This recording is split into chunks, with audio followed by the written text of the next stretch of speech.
sini yang punya cita-cita jadi seorang praktisi PR atau PR consultant.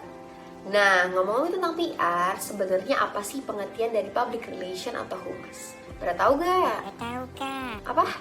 Gak tahu. Yaudah, sini. Aku dan teman-teman aku bakal jelasin ke kalian apa itu pengertian dari public relation. Jadi ditonton terus ya videonya. Kalian udah tahu tokoh ini belum? Kalau kalian belum tahu, beliau merupakan seorang tokoh public. Beliau merupakan seorang tokoh public relation teoris yang terkenal loh guys. Lanjutin nggak? Saya lagi. Ya udah. Nah, menurut Grunik ini,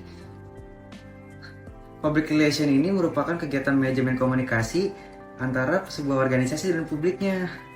Itu.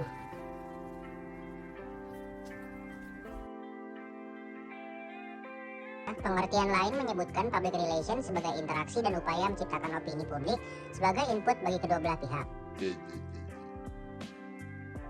Tunggu. Kamu siapa?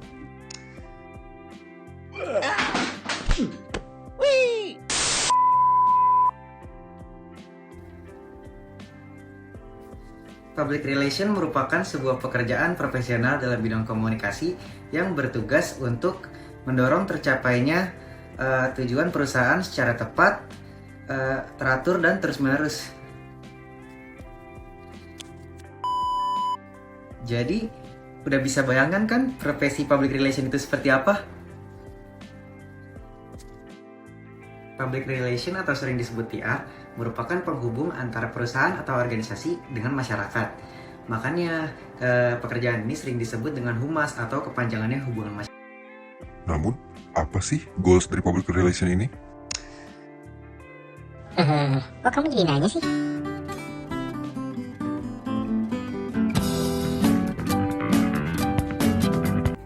Sini, biar aku jelasin.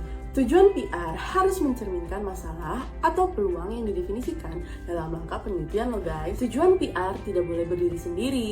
Mereka harus masuk akal dalam konteks visi organisasi yang lebih luas, misinya, dan tujuan operasionalnya. Pernyataan tujuan organisasi, kewajiban, nilai, dan tanggung jawab sosial menjalani dua tujuan penting dalam hubungan masyarakat. Yang pertama, mereka berkomitmen seluruh organisasi untuk akuntabilitas yang berarti visibilitas atau semacam komunikasi. Yang kedua, sikap yang diekspresikan menyediakan kerangka kerja di mana para praktisi dapat menyusun tujuan dan sasaran humas. Nah, selain itu ada tujuan public relation menurut Rosandi Ruslan. Yang pertama, membangun citra positif perusahaan atau organisasi di mata eksternal atau masyarakat. Yang kedua, upaya efektif untuk membangun pengenalan brand dan brand awareness. Yang ketiga, mendorong terciptanya hubungan baik, hubungan saling pengertian antara organisasi atau perusahaan dan juga publik. Yang keempat, mendorong sinergi fungsi komunikasi pemasaran melalui public relation. Yang kelima, merupakan salah satu bauran pemasaran dalam konsep komunikasi pemasaran. Gimana? Udah paham kan mengenai goals PR? Namun, apa bedanya goals PR dengan objektif PR? Yuk kita cari tahu.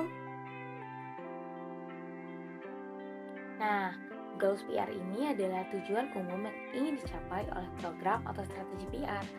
Sedangkan objektif PR lebih spesifik dan terukur. Biasanya mengacu pada target yang harus dicapai dalam jangka waktu tertentu dengan cara yang spesifik dan juga terukur. Objektif PR dapat merujuk pada pencapaian tujuan yang lebih konkret, misalnya peningkatan jumlah media atau meningkatkan pengunjung ke situs web perusahaan. Setelah memahami perbedaan antara goals dan objektif PR, lalu apa saja yang dilakukan seorang public relations? Apakah profesi ini berinteraksi langsung dengan masyarakat? Profesi PR ada kalanya memang harus berinteraksi langsung dengan masyarakat, turun mendekat dan berinteraksi, membina hubungan dan membuat kesan positif. Namun, pada era komunikasi 4.0 seperti ini, profesi PR ada kalanya berada di balik layar. dan hadir kepada masyarakat melalui ide-ide yang difasilitasi dengan teknologi. Banyak program PR didesain untuk membangun interaksi secara virtual. Oke, ini dia nih tugas public relation yang dirangkum dari pendapat beberapa ahli. Saya kira. Oke, yang pertama yaitu merancang program komunikasi suatu perusahaan, terutama tentang persepsi atau citra. Yang kedua, yaitu melaksanakan fungsi komunikasi suatu perusahaan dengan terencana dan kontinu. Yang ketiga nih, yaitu melakukan evaluasi dan pemantauan terhadap kegiatan komunikasi yang sedang berjalan. Nah, yang keempat nih, yaitu memberikan masukan atau langkah-langkah terhadap perusahaan untuk melakukan pemecahan masalah atau pembaruan. Yang kelima, yaitu mendapat input dari pihak eksternal terhadap perusahaan. Sekarang poin kelima nih, yang udah pasti banget, yaitu mengelola media internal suatu perusahaan.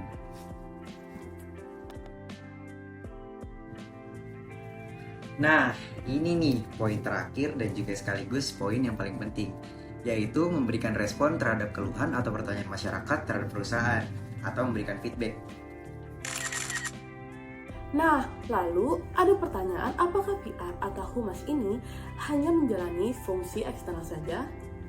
Well, tentu saja tidak loh guys.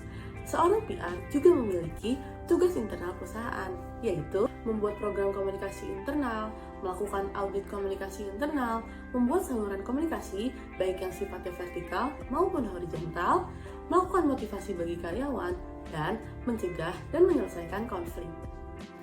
Nah, intinya menetapkan tujuan dan juga objektif PR yang jelas adalah kunci utama dari merencanakan dan melaksanakan kampanye PR yang sukses. Jadi gimana nih, udah pada makin yakin belum jadi praktisi PR? Udah kak. Udah. Oke, kalau kayak gitu, jika ada sumur di ladang, boleh kita menumpang mandi. Jika ada kesempatan yang datang, sampai berjumpa lagi.